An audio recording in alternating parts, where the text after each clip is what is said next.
going to discuss about community empowerment and its value in assisting countries to produce good health outcomes.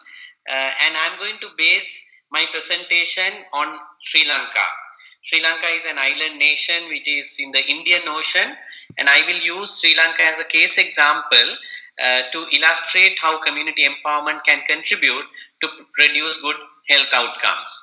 To give you an idea of the health status in Sri Lanka using the conventional health indices, we are a country having a per capita income or GNP, gross national product, of US dollars 3,280, which places Sri Lanka as a middle income country. As you know, the countries are classified according to their national income to as high income and middle income and low income countries, and Sri Lanka is is identified as a middle income, low middle income country.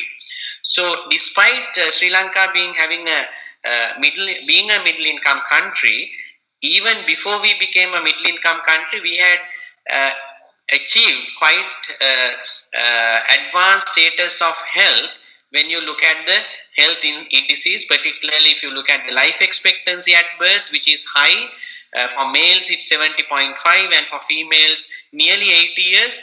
And if you look at the infant mortality rate in Sri Lanka, now it's single digit 9.7 per thousand live births, and also the under 5 mortality rate, which is 12 per thousand live births, and also the maternal mortality rate is very low compared to the neighboring countries in South Asia. We have a maternal mortality rate of 22.3 per 100,000 live births, and also our literacy rate is very high.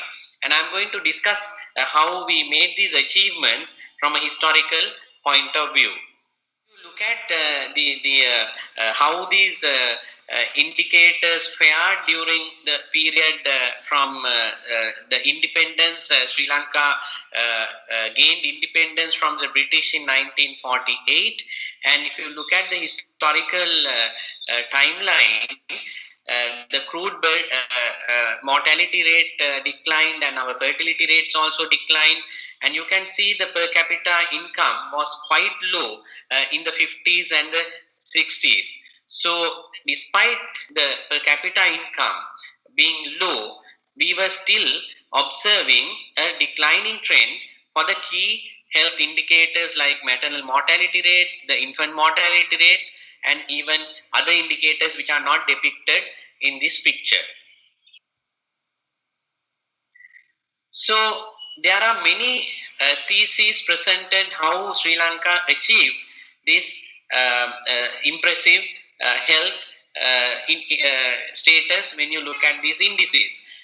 I, as a community physician and also as a social activist, see it in a slightly different way. I would not attribute this success exclusively or even primarily to the health service delivery. To start with, we had a socio-cultural environment or a socio-cultural milieu which was based on largely the predominantly Buddhist ethos, because Sri Lanka has a majority Buddhist population, and also the traditional behavior patterns of even other communities living in Sri Lanka, not just the Sinhalese, the Tamils, and also the Muslims. And generally they were health conscious, and there was a very positive consciousness towards promoting health, and people were concerned about illness and sickness, and they took precautions. And then we also had a democratic system. Even before we gained independence in 1948, under the British, we gained universal franchise, that every Sri Lankan could vote. Every Sri Lankan over 21 years of age could exercise vote, and that included women as well. So from a very early stage in the evolution of the governance system in Sri Lanka, the people had the right to vote, and using that democratic mandate, people were able to really have a representative form of government where they could lobby for better health services, better health care, and if the elected officials didn't deliver, then they could easily change the governments. So I think the fact that we had a vibrant democratic system also contributed towards people being able to demand services from the state, from the government, and hold the elected representatives accountable for delivery of these services. Within that larger context only, I see the healthcare system being evolved, and also there are two other elements. One is of course I think we have shifted to the other slide, but the third element in this framework is free education and subsidized food. Sri Lanka has a universal free education system which was initiated in the 1940s, and Sri Lanka's population was very much inclined towards better education as a means for going up in the social ladder. So because of the willingness of the population to really pursue higher education, they always regarded education as a sacred thing, and also really wanted to educate, the parents wanted to educate their children even though they were probably coming from very poor families. So they thought that education was a means to get out of poverty. So this was supplemented by subsidized food through the government, because there were rations. Rice ration was there, flour ration was there. So for low income families who were suffering from malnutrition and so many other challenges were able to sustain themselves and at least have a decent life because of free education, free healthcare system, and subsidized food. However, despite these achievements, when you look at the national averages, they are very impressive. However, this map shows the food security status in the different districts and sub-districts units of Sri Lanka. Though this map is little bit old, it's in the early 2000s this map was drawn, but this situation hasn't significantly changed. When you look at the food security in terms of people having access to quality food and in adequate quantity to fulfill their caloric requirement, we see lot of disparities. Some areas which have been also affected by the internal armed conflict has fared very badly. And there are certain areas which are quite good. As you can see, the red colored areas are households which are having food security. Then the blue areas are where it's not that bad, but at the same time it's not satisfactory. So you get a mix of geographic locations in the same country which has achieved a lot in health, but showing these disparities. Now, if you move on to the next slide, you can see even though the infant mortality rate given as a national average, which is shown here in yellow, but if you look at the 25 districts of Sri Lanka, some districts have even nearly 2 times the national average for infant mortality rate. So this is unacceptable. So we can't have such disparities in a small country like Sri Lanka. So this is our challenge. Now, I'm looking at the low birth weight. The next slide is the infant mortality rate. It's the same pattern. So even though the statistics can be now updated for recent times, the pattern hasn't changed. That's the most important point. So to compound this situation, if you move on to next slide, you will see Sri Lanka is a country which has been having an armed conflict for nearly 26 years. Starting from early 1980s, we have had a separatist movement which was demanding through an armed struggle a separate state in the northern and eastern parts of Sri Lanka. So it was a very intense and very bloody armed conflict, which claimed the lives of very large number of people. Nearly 100,000 people lost their lives, and these people were largely civilians. But not only civilians, we had combatants from the security forces of the government. Nearly 20 um, 3,000 odd service personnel got killed, and about 60,000 wounded, and these are young people, uh, two generations, and some of them became permanently disabled. Then on the side of the militants, the separatist group, they were all young people, and some were even child recruits, child soldiers. 27,000 got killed, and when the war ended in 2009, May 2009, nearly 12,000 combatants, even underage combatants, were surrendered or taken into custody. And there was tremendous impact, particularly on the two provinces. About 8 districts lost a lot of their infrastructure, including health facilities and schools and government service centers, and tremendous impact on property and people's livelihoods and housing. So, but the most important thing is this war ended not through a negotiated settlement, but through a comprehensive comprehensive victory by the security forces, the government forces. So, we are dealing with the aftermath of the war now.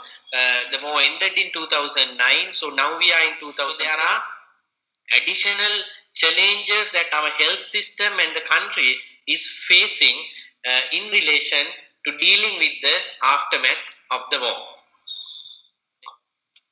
So, if I may summarize the health challenges that we face now, the first is, of course, the set of issues arising as a result of the demographic changes that are happening. As I mentioned to you earlier, the fertility has been declining. We almost hit the replacement fertility level of 2.1, and as a result, we have a adolescent health population. Our base of the population pyramid is getting narrower, and also the elderly population is increasing. We are one of the fastest aging populations in the whole of South Asia, and our healthcare delivery system is still not geared to provide geriatric services. We have only a few geriatric specialists, and more than that, the entire system, which has evolved mainly to cater to the needs of the maternal and child health areas from the different health needs in the sector, hasn't still been able to really come up with a system to meet the demands of an aging population. Then, although we have come a long way in addressing malnutrition and other nutrition related problems, we still get pockets of geographic areas and communities where protein energy malnutrition is at a higher level, and also micronutrient deficiency, particularly iron deficiency anemia, is prevalent amongst the pregnant women. So we haven't still really overcome malnutrition and also undernutrition. At the same time, we are facing, because of the epidemiological transition, obesity is also now becoming a problem, also amongst the younger generation, particularly the urban youth and young children, because of the wrong food consumption patterns that they are now exposed to. Then, of course, we have the disease pattern, which was earlier dominated by infectious diseases or communicable diseases, now shifting to more non-communicable diseases like heart disease, hypertension, carcinomas, mental health diseases, and so on. So at the same time, we are also facing a kind of an unusual public health problem called chronic kidney disease of unknown etiology, CKDU, which is seen in mainly in the farmers living in the dry zone. We have a geographic area which is identified as a dry zone because of the low rainfall, and they are largely farmers who do farming based on the on monsoon rain, and we believe that this kidney disease, which doesn't have a identifiable cause, we know the known causes are diabetes and hypertension and so many other specific diseases. These patients who are affected by this particular form of kidney disease don't have an identifiable cause, and we are suspecting it to be due to heavy metals as a result of extensive use of agrochemicals and chemical fertilizer. That is pesticides and also insecticides. Then we also have dengue and dengue hemorrhagic fever, which has been on the increase. And this year, 2017, we have a huge problem. And this mosquito, Aedes aegypti, is causing this dengue epidemic. And the mortality has also been high. So this is a major health challenge in Sri Lanka now. Though war ended and war-related deaths are now zero, we get other forms of violence. And if you study countries affected by an armed conflict, always have to deal with an aftermath of sometimes gang violence and so many other forms of violence because of proliferation of small arms. So we have seen that as well, and also road traffic accidents and house injuries have also been on the rise. Then unfortunately, we also have seen the rise in child abuse. This is also linked to another migration pattern. There are economic migrants from Sri Lanka, particularly young mothers, going to the Middle East, leaving their young children behind, and they are being abused because there is no proper child protection in Sri Lanka.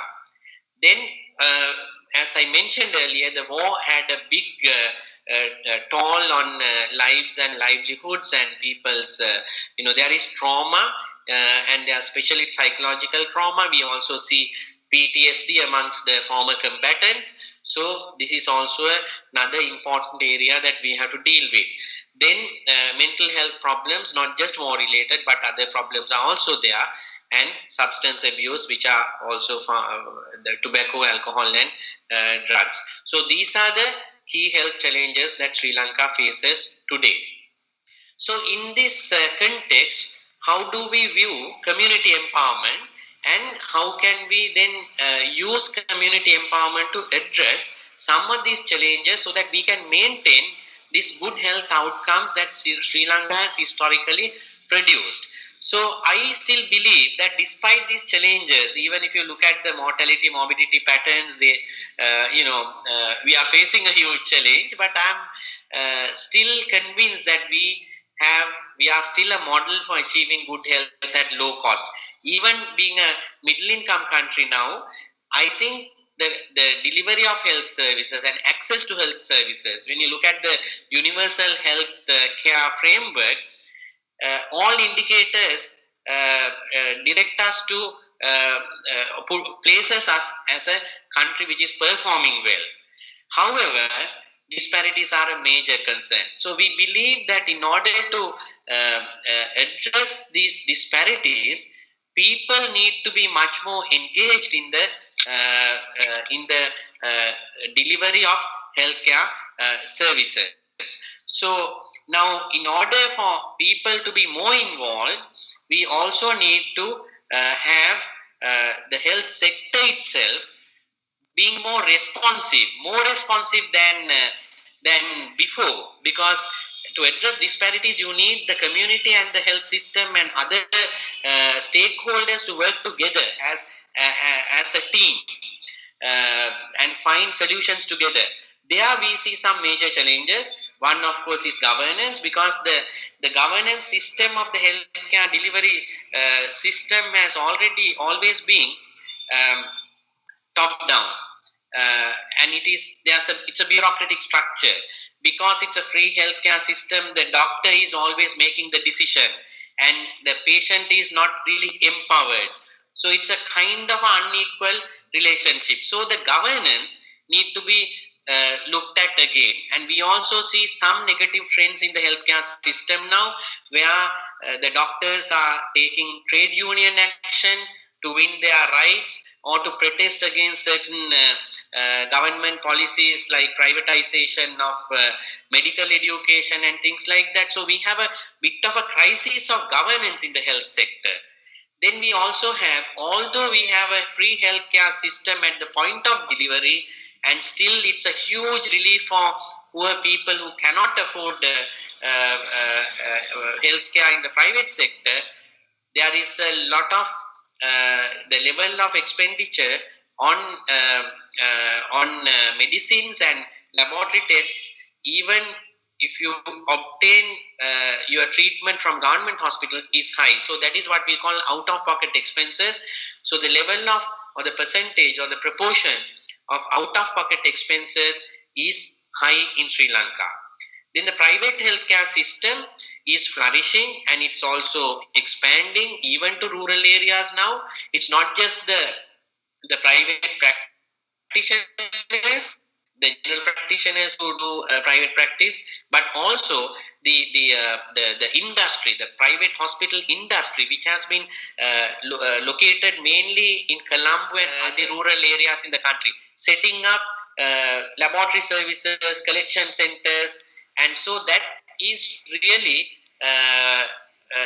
becoming a challenge because of quality control. There's no price control, so we believe that people are being exploited. So this is a challenge. Then the crisis in medical education, I referred to that. That is, we have a education system which is dominated by the state. We don't have private universities, and in particular, the medical education is exclusively given in state universities, and there has been resistance from various quarters for medical education to be privatized. So, but despite that, the former government gave permission to start a private medical school, and the students in the state medical schools and the government medical officers or doctors are protesting against this. So now we have a crisis situation where for the past 8 months all the state medical schools are closed down because they are boycotting classes until the government takes a firm decision, and what their demand is to close down this private medical school. Then finally, health financing. The free healthcare system is based on taxation, so the government has to increase tax to provide better services, and even the treatment and drugs and all that is now becoming more expensive. So then we go to the next slide, where we look at the recent developments. Now, those of us who have been civil society activists, and also leading movements like the People's Health Movement (PHM), which is a global movement, and we have been a part of PHM from Sri Lanka, and we were trying to include health as a fundamental right in our constitution. Although healthcare in Sri Lanka is free, it's really not a constitutional right. So we have been lobbying, doing a lot of advocacy work to get health included as a fundamental right in our new constitution that is being formulated. After the present government came into power in 2015, one of the promises was that we come up with a new constitution that would also address part of the root causes that led to the war in Sri Lanka. So we have been lobbying for that as well. And then the Right to Information Act is a very important tool for community empowerment and civil society mobilization. Now here we have a citizen has an access to government confidential nature, which are connected to national security or people's private lives. Other than that, we can get information from the health ministry or a hospital as to For example, the availability of drugs, the availability of personnel, and also about procurement, whether they have any malpractices, and all that can be watched by citizens groups. So I think we have entered into a new era where the Right to Information Act is being now legalized, and the citizens can use that, and we as a civil society organization are also now having a lot of road shows, going into communities and explaining them this act is in place now, and you all can ask for information from your local authorities, local health authorities, and from schools and all that. So this is really an empowering tool for the people. Then we also have some international commitments that have been made by the government of Sri Lanka, which can also be used by citizens to hold the health system accountable. One such example is what you call the Open Government Partnership, OGP. You can look at the details in the link that is given in this slide. So the health sector in Sri Lanka has committed. In the next slide, you can see the commitments of the health sector. First is improving public access to preventive and curative strategies to combat chronic kidney disease of unknown etiology, which I mentioned earlier, which is affecting hundreds and thousands of farmer families in the country.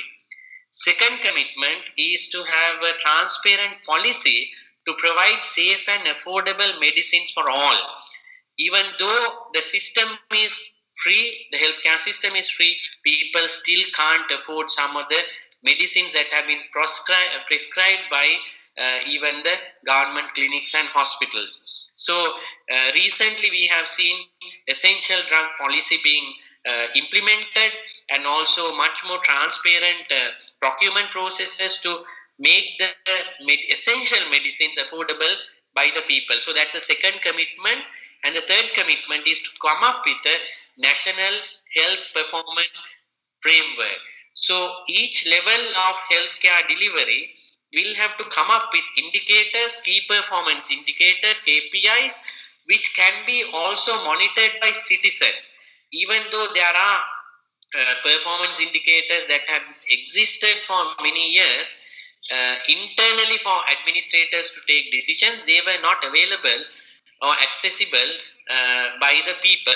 So in this new commitment that government has made, ordinary citizens can really look at the figures for those indicators. So going back to the previous slide, the other important development has of course been sustainable development goals, which came into being in 2015, and all the governments in the world have committed to this, and health is one of the sustainable development goals, and universal health care has been identified as an essential component of sustainable development, and we can use that also for community empowerment. So going to the last slide to conclude. So today's context is vastly different and further complicated by globalization and climate change. And as I have mentioned earlier, private sector has creeped in to the health Sri Lanka in a big way, and the state sector is still the dominant force in Sri Lanka, but it has to negotiate for various things, both with the other stakeholders, but more importantly with the community. So here there is a need for a new compact, a new social compact between the community, the citizen, and the healthcare system.